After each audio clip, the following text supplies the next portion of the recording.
Мурунку КСДПчы, азыркы ата мекенчи Жанар Акаев президенттик шайлоо өнөктүгүндө Мекенчил партиясынын лидери Садыр Жапаровдун Ош шаары жана Алай районундагы шайлоо штабтарын жетектейт. Мындай чечимди президенттикке талапкер Садыр Жапаров кабыл алган. Бул тууралуу Кыргызстандын айрым маалымат порталдары кабарлап чыгышты.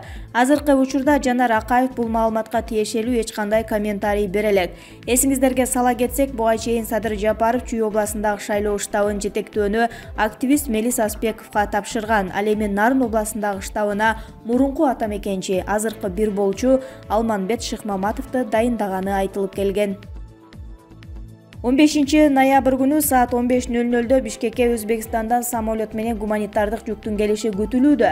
Жүк коронавирус менен күрөшүү боюнча дары-дармек жана жеке коргонуучу каражаттарын камтыйт. Мындан сырткары Кыргыз жергесине өзбек тарап 400 орунга ылайыкташкан оорукана куруу комплексин баштайт. Биз тез арада жерин чечип беришибиз керек. Дагы өзбек тарап 3000 тонна боодайды темир жол аркылуу жакын арада жиберери маалымдады. Бул иштер эки өлкөнүн президенттеринин кечээки сүйлөшүүлөрүнөн кийин башталды деп жазат Ачык кеп. Өлүп кетишер бекен. Бирин-бири жамандап отуруп кайда барышар экен? Тооа, буларга эл эмне бир жүргөн малбыя?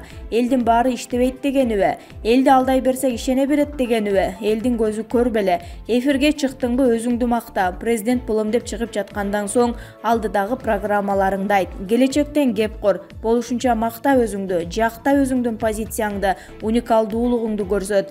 Бирок башка талапкерлерди жамандаба. Бактыбек мырза, абысын ушагын айтып отурганың баатырлыкпы же жигиттикпи?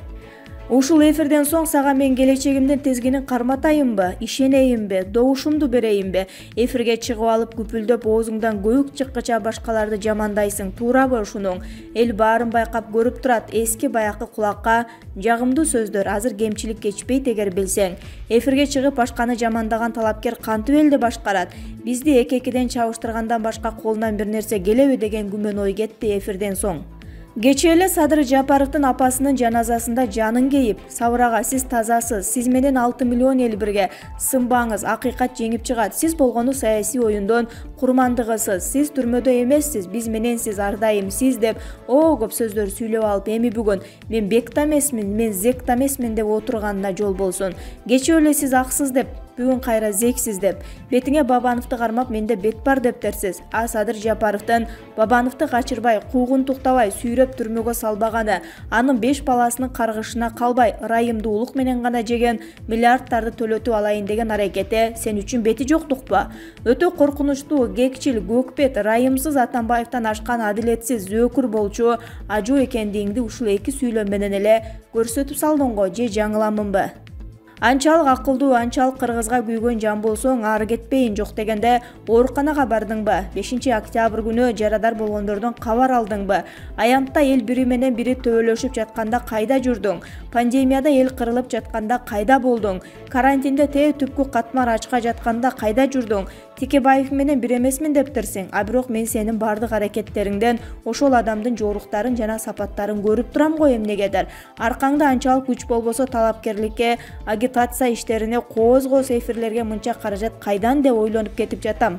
Анткени болгону 36 экенсиң, же саясатка чейин бизнес жүргүзүп, анан саясатка жеке бизнесиңди коргойм деп келгендерденсиңби? Айтор күмөн, мактаган кыз тойдо болдуң Айтор, аман бол, арандай амбицияң менен алыс узабайсың деле го кейпи деп жазат Бактыгүл Иманбек кызы. Балтырбит башка чыгат, же Абдил Сегизбаев бирди көргөн калдыбы? Бети жок адам ушундай болобу? Балтырбит башка чыгат демекчи, Абдил Сегизбаев моралдык жагын ойлобой, кылмышка шектүү экенине карабай, президенттик шайлоого аттанды. Убагында УКМКны башкарып турганда оңдогон саясатчыларды камап, Алмазбек Атамбаевка таянуу менен репрессия жүргүзгөн. Садыр Жапаровка балдарын, бир тууганын кошуп каматканы, сабатканы белгилүү. Кордуктуу ченебей көрсөткөн.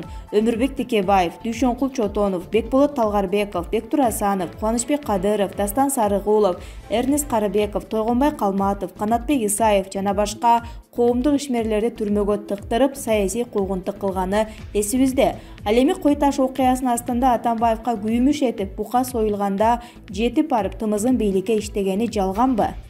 Дегенибиз бардык саясатчылар тарапташтар камалса да Сегизбаев эркиндикте калган. Эки фронтко ойноду беле. Тоготери Сегизбаев убактылуу талапкер катары кол тийбестикке ээ болгону менен акыры жазасын алары шексиз. Оңдогон адамдардын убалына калганы, байманаптай жашоо кечиргени кечиримсиз.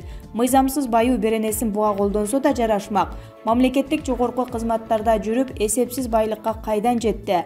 Мыйзамды туу туткан өлкө болгонубузда бул эргул эчак эле камалып жазасын өтүп атмак да туурабы?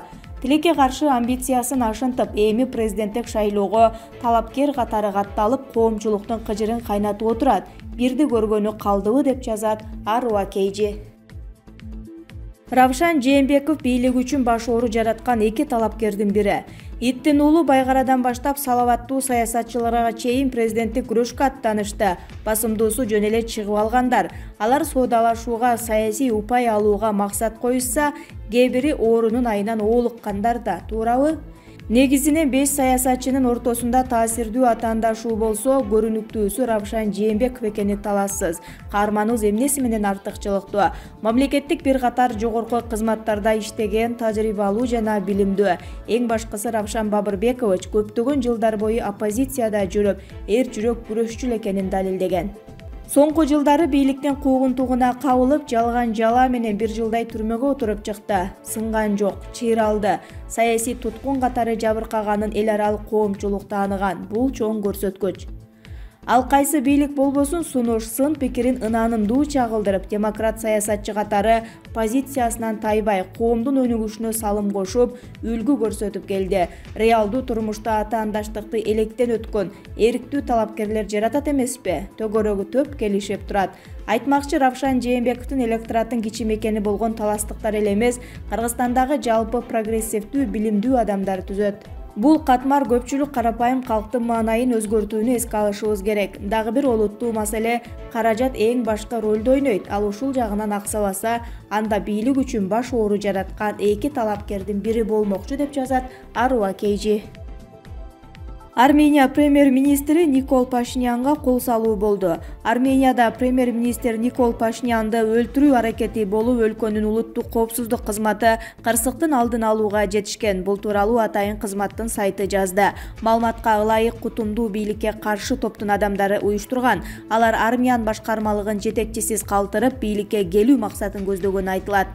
Окуяга байланыштуу бир нече оппозиция лидери камалды. Алардын катарында оппозициялык Мекен партиясынын лидери, улуттук коопсуздук кызматынын мурдагы жетекчиси Артур Ванетсян, Армениянын республикалык партиясынын мурунку жетекчиси Ваграм Багдарсян жана башкалар бар. Эске салсак, 9-ноябрда Армения менен Азербайжандын жетекчилери Орусиянын ортомчулугу астында 3 тараптуу келишимге кол коюшкан. Ага ылайык 10-ноябрдан тарта Тоолуу Карабактагы согуш токтотулган. Тоолуу Карабактагы келишимге кол коюлгандан бери Арменияда тынчтык жок. Армян эли өкмөт башчынын мындай аракетин чыккынчылык катары баалоодо. Буга байланыштуу оппозиция өкүлдөрү Пашиняндын отставкага кетүүсүн талап кылышууда.